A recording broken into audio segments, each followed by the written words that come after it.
अब हम लोग इसमें समझते हैं राज्य विधानमंडल, ठीक है, द स्टेट लेजिस्लेचर। राज्य विधानमंडल, पहले हम समझाते हैं राज्य विधानमंडल क्या है। राज्य विधानमंडल,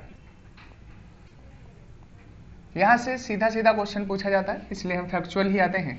अगर पूछा जाए कि संविधान में इसका कहां उल्लेख किया गया है, संविधान में प्रावधान, देखिए भाग 6 में है, पार्ट 6 में है, और आर्टिकल्स अगर यहाँ अनुच्छेद पूछा जाए तो 168 से लेकर 212 तक इसका उल्लेख किया गया।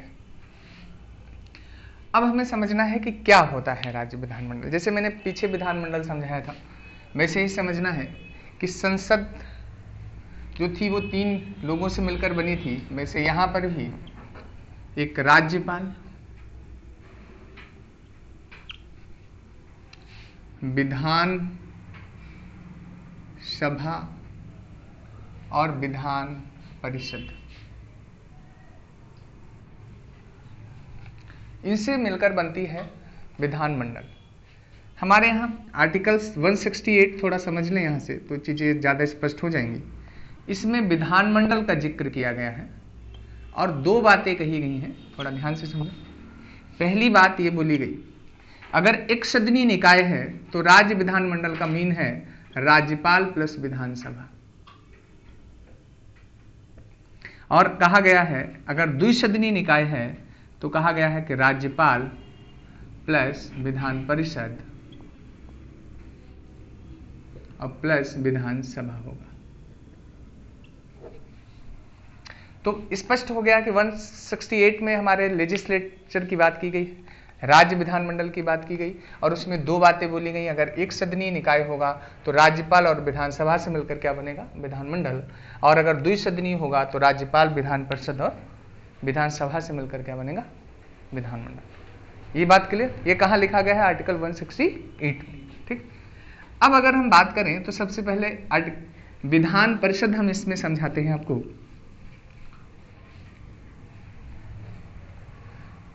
विधान परिषद,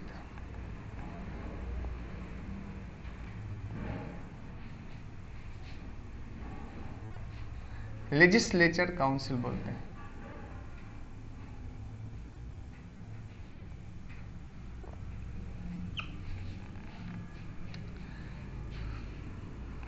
सबसे पहला हम समझते हैं इसका निर्माण या उत्सादन, टर्म बोलते हैं, या हम कहें समापन, समापन की प्रक्रिया।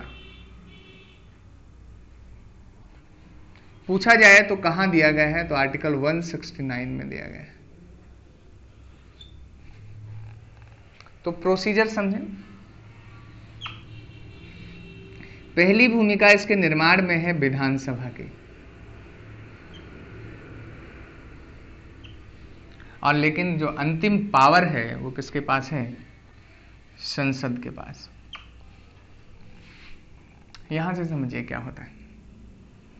एक प्रस्ताव पारित करना होता है विधानसभा को 2/3 बहुमत से। अगर वो निर्माण कराना चाहती है किसका, विधान परिषद का अपने यहां, तो 2/3 बहुमत से प्रस्ताव पारित करेगा, और ये प्रस्ताव इसका फिर कहा जाएगा संसद के पास। और संसद अगर साधारण बहुमत से इसे पारित कर दे, साधारण बहुमत, सिंपल मेजोरिटी से, तो उस सदन में विधान परिषद का गठन हो सकता है, निर्माण हो सकता है, और हम क्या कहें, समापन भी हो सकता है। तो इसलिए कहा जाता है कि संसद को अंतिम शक्ति है किसकी, विधान परिषद के गठन की या समापन की। अंतिम शक्ति है गठन की या समापन की। अच्छा, क्या ये प्रस्ताव पारित करने के बाद बाध्य हो जाएगा, तो बाध्य भी नहीं होगा। बात समझ रहे? तो सामान्यतः हालांकि गठित कर दिया जाता है। तो इतनी बात सबको समझ आई। अब अगर कोई पूछे कि कितने राज्यों में है वर्तमान में, तो 6 राज्यों में। उसके लिए हम ट्रिक के माध्यम से याद कर लें तो ज़्यादा अच्छा रहेगा। एक ट्रिक है कि किन राज्यों में विधान परिषद है। तो ट्रिक क्या है हमारी? अंधा, काना, बहरा, महाराज, उत्तर, तेल लेने जा। अंधा से क्या है? आंध्र प्रदेश। काना से क्या है हमारा?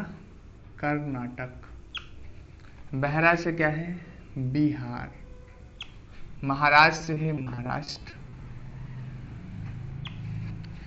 और उत्तर से है यूपी या उत्तर प्रदेश, और इससे है तेलंगाना। और अब पहले जम्मू में भी थी, अब क्या है? जम्मू में नहीं। तो कितने राज्यों में है? देखिए 1 2 3 4 5 और 6 राज्यों में। ठीक है, तो ये सबको यहां तक की बात समझ में आ रही? कुछ स्पेशल बातें बताते हैं जो पूछे जाने की संभावना है। एक ईयर याद रखें आप, ये रफ कर दें।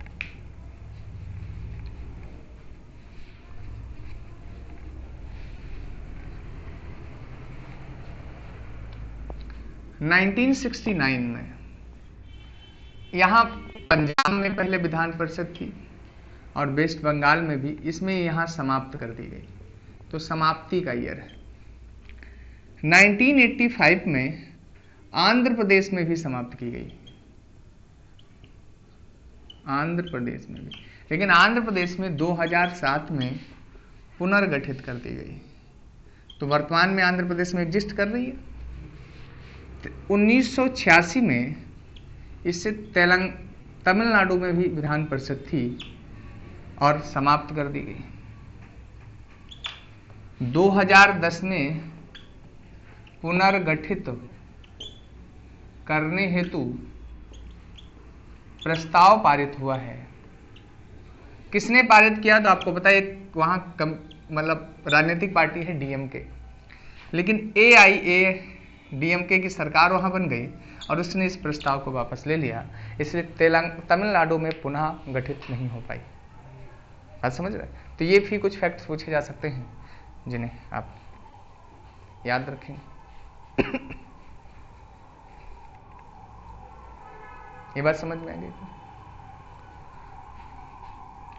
हमने आपको अभी केवल एक टॉपिक समझाया कि विधान परिषद का निर्माण या समापन या गठन कैसे हो सकता है। अब हम समझाते हैं उसकी संरचना।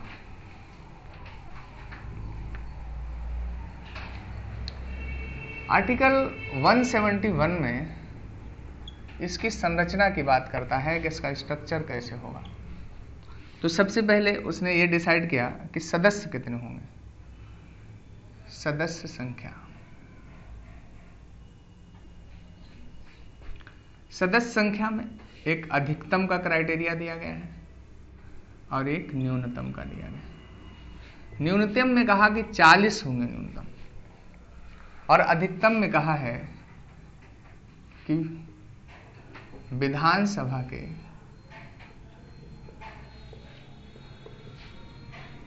कुल सदस्यों का 1/3। विधानसभा के कुल सदस्यों का कितना हो सकता है? 1/3। इतनी बात सबको क्लियर? अब इनके निर्वाचन की एक प्रक्रिया बताई गई है, वो हमें समझनी है। कहा कि ये कैसे कैसे निर्वाचित होंगे। तो देखिए, कुछ तो कहा कि कुछ सदस्यों से हम निर्वाचित कर लें। 1/3 सदस्य कहा कि पंचायत, नगर पालिका, या हम ऐसे कह दें स्थानीय निकायों के सदस्यों द्वारा। अब स्थानीय निकाय में कौन कौन आते हैं? पंचायतें आ जाती हैं, नगर पालिका आ जाती हैं, और जिला बोर्ड भी या जिला परिषद भी आ जाती है। इनसे सबसे फिर कहा 1/3 और कौन करेगा, 1/3 सदस्य दूसरा पूछा। कहा विधानसभा के सदस्य कर देंगे, विधानसभा के सदस्यों द्वारा। फिर कहा और कहा 1/12 सदस्य। ऐसे स्नातक जो 3 वर्ष पूर्व स्नातक हो सके, ऐसे लिखिए 3 वर्ष पूर्व जो स्नातक की डिग्री प्राप्त कर सके, की डिग्री प्राप्त कर चुके हों वो लोग। फिर कहा 1/12 सदस्य ऐसे लोग जो 3 वर्ष से हायर सेकेंडरी या उच्च संस्थानों में पढ़ा रहे हैं, उच्च संस्थान में अध्यापन का कार्य कर रहे हैं, इनके द्वारा। इतने तो कहा कि निर्वाचित होंगे अप्रत्यक्ष रूप से, और वो इसके द्वारा निर्वाचित होंगे। बात समझ रहे? फिर 1/6 सदस्य कहा राज्यपाल मनोनीत करेगा, 1/6 सदस्य राज्यपाल द्वारा मनोनीत होंगे।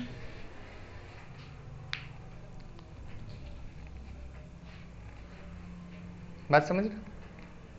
तो ये संरचना में बातें बोली। अब एक बहुत बड़ा कॉन्सेप्ट इसी में बताने जा रहे हैं संरचना में, जो सामान्यतः लोगों को नहीं पता, ठीक, जो पूछा गया है।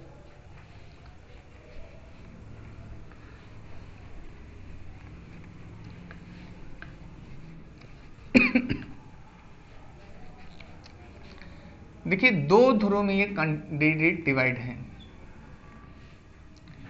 एक हमें समझना है कि प्रादेशिक निर्वाचन क्षेत्र के कैंडिडेट, और एक कहीं से भी हो सकते हैं, कहीं से हो सकते हैं, या हम कहें प्रादेशिक निर्वाचन क्षेत्र से निर्वाचित नहीं होंगे। कहीं से कौन कौन? 1/6 सदस्य कौन से? जो राज्यपाल द्वारा मनोनीत है। ये किसी पर्टिकुलर प्रादेशिक निर्वाचन क्षेत्र का फॉलो नहीं करेंगे। और 1/3 सदस्य वो जो विधानसभा द्वारा निर्वाचित हैं। बाकी सभी जो संसद निर्धारित करती है, संसद द्वारा निर्धारित प्रादेशिक निर्वाचन क्षेत्र से होंगे।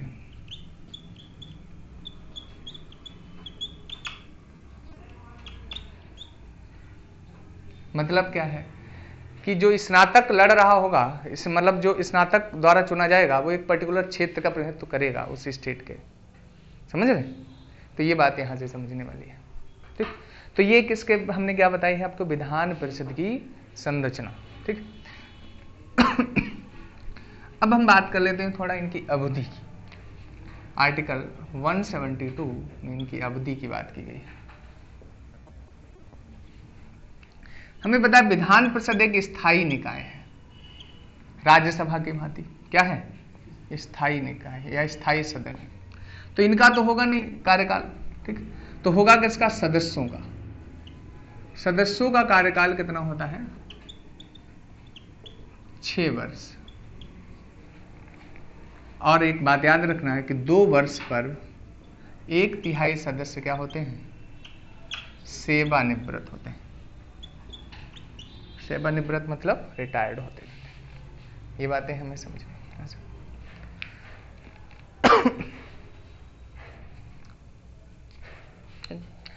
अब अहर्ताएं समझनी, योग्यताएं क्या है इनकी। 173 में इनकी अहर्ताएं दी गई हैं।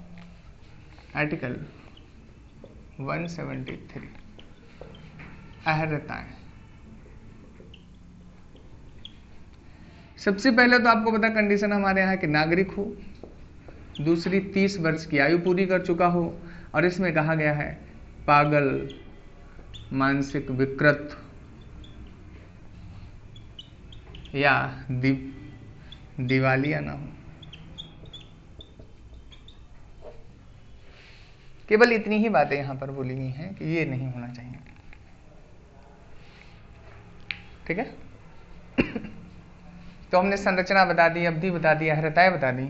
अब कार्य और शक्ति देखनी है संक्षेप में, बस वहां से क्वेश्चंस पूछे जाते हैं। तो हेडिंग बनाएंगे कार्य व शक्तियां। ठीक है, समझें कांड। पहला कार्य, जैसे राज्यसभा में पावर मिलती है वैसे यहां विधान परिषद को पावर मिलती है, लेकिन कुछ डिफर है, वो हम समझाते हैं। विधेयक से संबंधित शक्तियों को समझना है। पहला तो ये लिख देंगे, सामान्य अगर कह दिया जाए कि जैसे राज्यसभा को पावर होती है सदन में, वैसे इसे भी होती है। विधेयक संबंधित इंडिविजुअल थोड़ा समझें। हमें पता है कौन कौन से होंगे। एक साधारण होगा, एक धन विधेयक होगा, और एक कौन सा होगा, संविधान संशोधन विधेयक। देखिए साधारण विधेयक, यहां से क्वेश्चन पूछ समझिए। पहली बार जब विधान परिषद के पास जाएगा तो वो कितने दिन तक रोक सकती है, 3 माह। और इस 3 माह में ये चाहे तो इसमें संशोधन कर दे या चाहे तो इसे ऐसे ही रोके रहे। ठीक। उसके बाद अगर विधानसभा के पास वापस आ गया और उसने पुनः पारित करके भेजा तब कितना रोक सकती है, 1 माह। और फिर ये क्या कर सकती है, संशोधन कर सकती है या अस्वीकार कर सकती है। लेकिन इसके पश्चात विधानसभा में वो विधेयक पारित माना जाएगा। इसका मीन ये है कि अधिकतम 4 माह केवल रोक सकती है और इसके पास विधेयक से संबंधित कोई पावर आवर है नहीं। समझ रहे, केवल डिले करा सकती है। धन विधेयक को तो केवल 14 दिन ही पूर्व रोक सकती है बस। कितना रोक सकती है, 14 दिन। और आपको पता है धन विधेयक कभी यहां से शुरू भी किया नहीं जाएगा। कहां से शुरू किया, हमेशा विधानसभा से। और संविधान संशोधन विधेयक में जब आधे से अधिक राज्यों की सहमति ली जाती है तब इस विधान परिषद से भी गुजारा जाता है। उसे विधान परिषद से भी यह विधेयक जाता है। कब, जब आधे से अधिक राज्यों की सहमति ली जाए। ठीक है। तो विधेयक से रिलेटेड कोई विशेष पावर इनके पास है नहीं। इतनी बातें क्लियर यहां से। चल